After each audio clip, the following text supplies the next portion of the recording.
Senhor presidente, senhores vereadores e todos que nos acompanham aqui pelas mídias, muito boa tarde. Acabei de falar para o vereador Meira, como é difícil falar depois dele.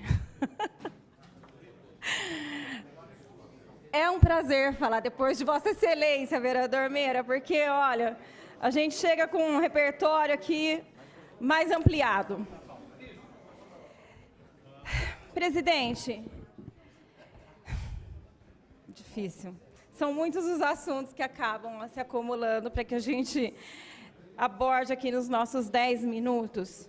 Mas, como não poderia deixar de ser, mais uma vez, nós temos que iniciar a nossa fala falando sobre o empréstimo que o prefeito pretende fazer, de 50 milhões, que não é 50, né? A gente está falando de 80 milhões divididos aí nos próximos 8 anos que não é dessa gestão, é de próximos governos.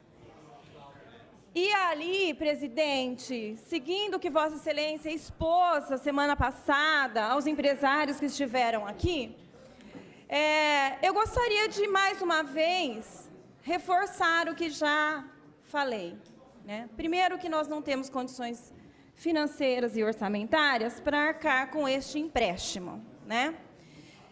Se nós tivéssemos os projetos, como o prefeito disse no jornal, que existem projetos, esses projetos deveriam ter sido apresentados a nós, vereadores, que estamos aqui à disposição para irmos buscar recursos. Se não nos foram apresentados, é porque eles não existem. Senão, eu acredito que o prefeito não teria o porquê de não solicitar aos vereadores que fossem atrás de recursos para executar os projetos tão importantes quanto o de revitalização do calçadão da área central e o de infraestrutura dos distritos industriais, né? Já que recap e asfalto, nós corremos bem atrás mesmo, a todo momento, para que a gente tenha aí os recursos à disposição no município. Então, eu gostaria de, mais uma vez, dizer, presidente, da mesma forma como o vereador Meira colocou e da mesma forma como Vossa Excelência apresentou os empresários que estiveram aqui a semana passada, que existe um recurso aí, né? Chegando no município. Nós temos 20 milhões da venda da folha de pagamento. Então, que esses 20 milhões sejam colocados à disposição, né, para a execução destes projetos tão importantes. Revitalização da área central e infraestrutura dos distritos industriais.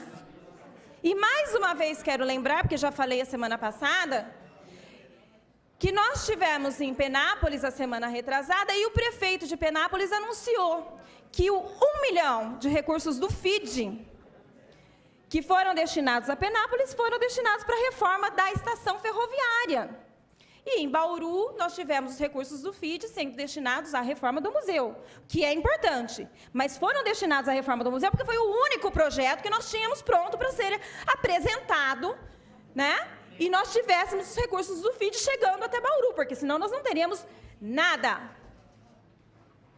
Então, por favor, ao falar que os projetos estão prontos, apresente-nos, porque senão fica mais uma mentira contada por esse governo. Mais uma. Então, vamos apresentar, mas apresenta logo, né? Senão nós vamos achar que está sendo feito agora, nesse momento. Outra coisa que eu gostaria de falar, presidente, sobre os 20 milhões da folha, o prefeito não fala dos 20 milhões da folha sendo colocados para a execução desses projetos, porque esses recursos da folha vão salvar o 13º salário dos servidores dessa cidade. O que os próximos prefeitos talvez não tenham essa salvação, e talvez nós tenhamos os servidores sem o pagamento dos salários, porque tem alguém aqui querendo emprestar 50 milhões que vão virar 80 milhões e que não vai ter recursos para serem depois honrados no pagamento.